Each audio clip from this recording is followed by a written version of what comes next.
Partai Demokrat menjadi salah satu partai yang paling cepat merespon isu ini. Bagi kami Partai Demokrat, ini merupakan urusan dapur ini. Yang kemudian menjadi sorotan itu adalah banyak kalangan kemudian yang mengatakan begitu. Ada upaya presiden di sini seakan-akan menimpakan kegagalan terhadap penanganan COVID ini kepada bawahannya. Menteri itu memang pejabat tinggi negara, tapi pertanggungjawaban dia itu bukan ke partai politik atau ke ketua umum partainya, ke presiden. Kalau bagi Partai Demokrat, bagi kami itu kami tidak ada intention sedikit pun soal reshuffle ini, begitu. Penting penanganan COVID ini ya diselenggarakan, dilakukan secara baik oleh pemerintah. Misalnya soal Perpu nomor 1, Perpu Corona lah. Kalau kita lihat Perpu Corona itu ya, di dalamnya itu ada kandungan baik ya, ada juga dalam tanda kutip kandungan jahat. Soal defisit yang sebelumnya 3%, sekarang malah tanpa batas itu. Peran DPR dalam penyusunan APBN misalnya, soal imunitas pejabat negara yang menggunakan uang itu. Di sisi lain ada kandungan baiknya. Misalnya soal 75 triliun untuk kesehatan,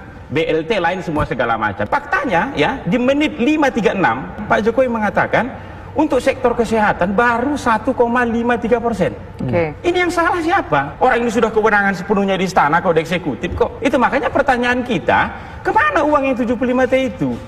Hari ini di bawah ya, rapid test itu sudah dikomersialisasi. Itu makanya kami Partai Demokrat mengatakan uang sudah ada. Yang kalau bisa rapid ini ya, karena sudah dikomersialisasi di bawah, sedangkan negara sudah kita kasih uang, yang mau digratiskan lah.